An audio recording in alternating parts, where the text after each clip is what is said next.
Market లో invest చేసి మీ డబ్బులు డబుల్ చేసుకోవాలనుకుంటున్నారా? సుందరరామిరెడ్డి గారి లైవ్ సెమినార్ కి అటెండ్ అవ్వండి. హలో నమస్తే, వెల్కమ్ టు సుమన్ టీవీ. ప్రస్తుతం మనతో పాటు motivational speaker and personality development coach Ram మెట్టు గారు ఉన్నారు. వీరితో ఈరోజు కొన్ని విషయాల గురించి మనం డిస్కస్ చేద్దాం. హలో అండి రామ్ గారు, నమస్తే.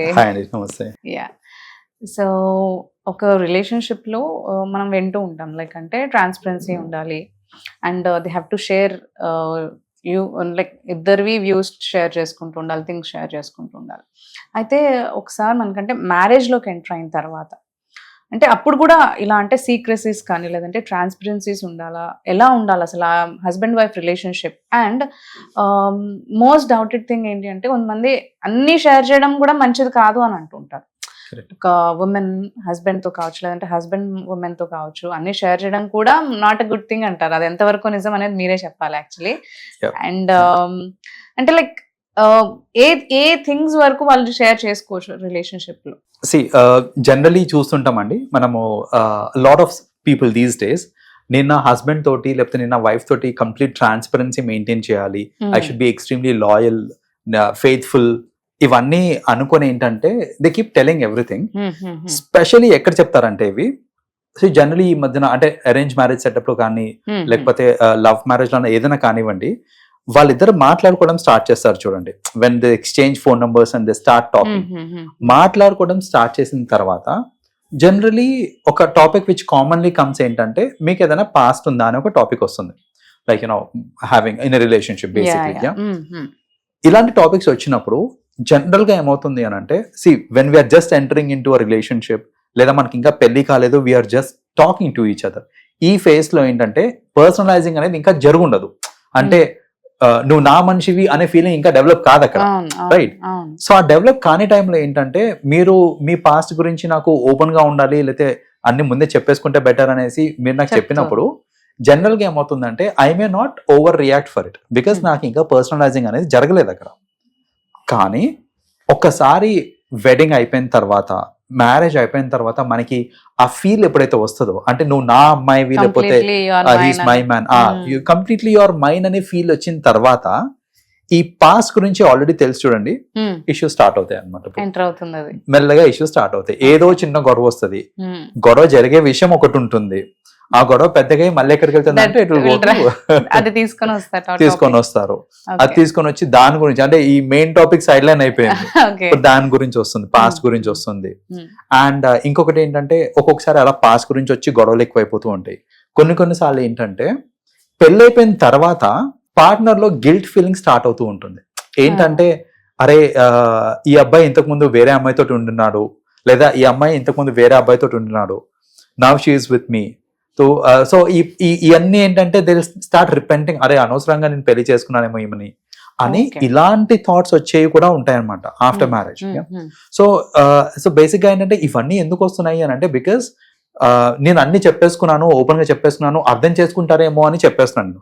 ఆ పాయింట్ ఆఫ్ టైంలో అర్థం చేసుకుంటారేమో కానీ ఫ్యూచర్ లో దాని వల్ల కాంప్లికేషన్స్ వచ్చే ఛాన్సెస్ హై ఉంటాయి. And a lot of divorce cases happen just because of these things. Okay, so what use అంటే ఒక గర్ల్ వాళ్ళ హస్బెండ్ తో ఏమేమి విషయాలు చెప్పొచ్చు అంటారు? యాక్చువల్లీ ఏం చెప్పకూడదు చెప్పిన దాన్ని బట్టి. సో ఇన్ దిస్ కేస్ నేను అబద్ధం చెప్పండి అని చెప్పట్లేదు ఇక్కడ, లైక్ మీరు దాచిపెట్టండి నిజాలను దాచిపెట్టండి అని చెప్పట్లేదు. Play diplomatic game in this case. So అంటే ఏంటంటే సపోజ్ నాకు పాస్ట్ ఉండింది, బిఫోర్ మ్యారేజ్ నాకు పాస్ట్ ఉండింది. సో నేను పాస్ట్ గురించి చెప్పేటప్పుడు suppose I wanted to be loyal and నిజాయితీగా చెప్పేద్దాం అనుకుంటున్నాను. I can say that you know నాకు ఒక అమ్మాయితోటి రిలేషన్షిప్లో ఉండే నేను, because of whatever reasons work out కాలేదు, we broke up, just wanted to tell you this అని చెప్తున్నాను. నేను నా రిలేషన్షిప్ గురించి చెప్పాను. నేను రిలేషన్లో ఉన్నప్పుడు వాళ్ళతోటి ఫిజికల్గా ఉన్నానా, ఎన్నిసార్లు we used to be physical, ఏ ప్లేసెస్కి వెళ్ళి మేము ఏమేమి చేస్తుండే మీకు తెలుసా, నేను ఇక్కడికి ఇలా చేస్తుండే, మేము ఇక్కడికి వెళ్ళి చేస్తుండే, we used to have a lot of fun through out the day, we used to B together. ఇలాంటివన్నీ ఆ మూమెంట్ లో చెప్తే మీకు ఏమవుతుందంటే ఫ్యూచర్ ఎఫెక్ట్ పడుతుంది. నేను ఎంతవరకు అంటే ప్రతిదానికి ఒక లిమిటేషన్ అనేది ఉంటుంది అనమాట. సో నేను పాస్ట్ రిలేషన్ లో ఉన్నాను అని చెప్పినంత వరకు ఓకే, బట్ రిలేషన్ లో ఉండినప్పుడు నేను ఏమేమి చేశాము, ఎక్కడెక్కడ చేసాము, ఇవన్నీ కాదు అక్కడ చెప్పాల్సింది. Even if the partner insists that you know sometimes ఏంటంటే వాళ్ళే అడుగుతారు అనమాట, నువ్వు నీకు పాస్ట్ రిలేషన్ లో ఉండే అన్నావు కదా, సో నువ్వు పాస్ట్ రిలేషన్ లో ఉన్నప్పుడు వర్ యూ ఫిజికల్ అనేసి ఇలాంటి కొన్ని క్వశ్చన్స్ అడుగుతూ ఉంటారు అనమాట. సో అలాంటి కేసులో కూడా పొరపాటున కూడా మీరు స్టార్టింగ్ స్టేజ్ లో నిజాలని చెప్పాల్సిన అవసరం లేదు, because we never know how they take it.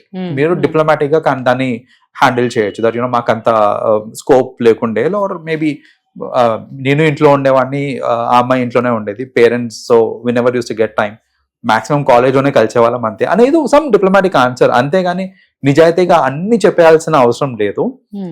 Me partner me relationship కొంచెం గ్రో అయ్యి ఓన్లీ వెన్ యూ అండర్స్టాండ్, ఒక పర్సన్ అండర్స్టాండ్ చేయాలి అని అంటే అట్లీస్ట్ ఒక ఖచ్చితంగా 3-4 years అన్న టైం పడుతుందండి. మీరు 3-4 years కలిసి జర్నీ చేసిన తర్వాత మీకు ఈ తర్వాత ఏదైనా చెప్పాలనిపిస్తే చెప్పండి, లేదంటే లైట్ తీసుకోండి. అంటే ఈవెన్ చెప్పిన ఇంపాక్ట్ పడదు అనే కాన్ఫిడెన్స్ ఉంటే చెప్పుకోవచ్చు మీరు తర్వాత. And you can give a justification also. నేను స్టార్టింగ్ లో ఎందుకు చెప్పలేదు అని అంటే because I was not so sure నువ్వు ఎలా తీసుకుంటావో అనేసి తర్వాత చెప్పాలని చెప్పుకోవచ్చు, అప్పుడు అర్థం చేసుకుంటారు. అంతేగాని స్టార్టింగ్ లోనే అన్ని వివరంగా చెప్పాల్సిన అవసరం లేదండి. So this is one thing that you should not tell. Opposite persons ఎవరైనా కానీ, మెన్ ఆర్ ఉమెన్ ఏదైనా సరే తీసుకురావద్దు. రెండోది ఏంటి that they have to not tell అని అంటే, ఫ్యామిలీలో జరిగే కొన్ని ఇన్సిడెంట్స్ ఉంటాయండి. So with in the family జరిగే కొన్ని పర్సనల్ ఇన్సిడెంట్స్ ఏంటి తీసుకొని మనము అవతల వాళ్ళకి చెప్తూ ఉండకూడదు అనమాట. స్పెషలీ ఎలా అంటే, ఫర్ ఎగ్జాంపుల్ ఇప్పుడు పెళ్ళైన కొత్తలోనే మా మామ అట్లా, మా అత్త ఎట్లా, ఆర్ మా బాబాయ్ అట్లా, or whatever it is, they keep telling everything about the entire family. అలా చెప్పినప్పుడు ఏమవుతుందంటే ఒక కైండ్ ఆఫ్ పర్సెప్షన్ ఫార్మ్ అయిపోతుంది హస్బెండ్ కి, లైక్ అరే వీళ్ళ ఫ్యామిలీలో అందరు తేడా ఉన్నారు ఏంటి, లేకపోతే ఏంటి ఇదంతా ఎలా ఉంది. సో అలాంటి విషయాలు కూడా మనం ఏంటంటే స్టార్టింగ్ లోనే చెప్పకుండా ఉంటే బెటర్. ఎందుకంటే పెళ్ళైన కొత్తలో they have to visit all these places, భోజనానికి పిలుస్తారు, ఇవన్నీ ఉంటాయి మనకి. తర్వాత అయినా కూడా పిలుస్తూ ఉంటారు, తర్వాత కూడా పిలుస్తూ. ఎగ్జాక్ట్లీ. సో ఎవరు ఎట్లాంటి వాళ్ళని ఈవెన్చువల్ గా వాళ్ళకి అర్థం అవుతుండొచ్చేమో, అది అర్థమైనప్పుడు వాళ్ళకి అర్థమవుతుంది. మీరు ముందే చెప్పేసి, ఇప్పుడు నాకు సపోజ్ ఒక పర్సెప్షన్ ఫార్మ్ అయిపోయింది, అరే వీళ్ళ బావ ఇట్లా అంటా, లేకపోతే వీళ్ళ మామ ఇట్లా అంటా అని ఒక పర్సెప్షన్ ఫార్మ్ అయిపోయింది అనుకోండి. నేను వాళ్ళ ఇంటికి భోజనంకి వెళ్ళినప్పుడు I may not be very comfortable, or I may not give the respect that they deserve. So అలా అవ్వకుండా ఉండాలి అని అంటే దిస్ ఇస్ అనదర్ థింగ్. ఏంటంటే ఫ్యామిలీలో జరిగే ప్రతిదీ చెప్పాల్సిన అవసరం లేదు, లైక్ ఇన్ డీటెయిల్ ఎవరేంటి అనేసి. Little bit of secrecy can be maintain in this regard, specially in the beginning days అన్నమాట. So these are the 2 major things అండి. ఒకటి వాళ్ళ పాస్ట్ గురించి, రెండోది we don't have to talk about this thing, the second thing. And vice versa it also holds the same with husband also. Like ఏంటంటే husband కూడా past గురించి చెప్పేయటం, ఇవన్నీ చేయకూడదు. కొందరు ఏంటంటే, నేను ఇలాంటి కేసెస్ కూడా చూసాను, రియలిస్టిక్ గా వాళ్ళకి ఏం రిలేషన్షిప్స్ ఉండవు, కానీ నేను హీరోని, నేను ఒక ప్లే బాయ్ని, నాకు ఇంతమంది ఫ్యాన్స్ ఉండే, నా కాలేజ్ లో ఇంతమంది ఉండే, నాకు నా చుట్టూ ఇంతమంది ఉండే, ఇలాంటి గొప్పలకి పోయి వాళ్ళు ప్రాబ్లమ్స్ కొని తెచ్చుకుంటారు.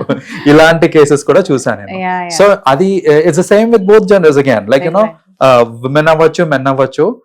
కొన్నిసార్లు ఏంటంటే క్రియేట్ చేసేస్తారు, రిలేషన్షిప్ నిజంగా లేదు అక్కడ, but they create and then they say like ఇంతమంది నా చుట్టూ ఉన్నారు అండ్ ఆల్ దట్ స్టఫ్. ఇక్కడ ఏమవుతుందంటే మీరు ఒకసారి ఒక మాట అనేసిన తర్వాత ఏ లేదు ఊరికనే అన్న లైట్ తీసుకో అనేసి అన్నా కూడా వర్కౌట్ కాదు. ఇంకా కాదు, నేను గొడవ పెట్టుకుంటానని చెప్పి నువ్వు ఇలా అబద్ధాలు సో నువ్వు ఏదో కవర్ చేస్తున్నావు అని ఇలాంటి అంటారే తప్ప నిజంగా లేదు నేను ఊరికే చెప్పానంటే కూడా నమ్మే స్టేజ్ లో ఉండరు.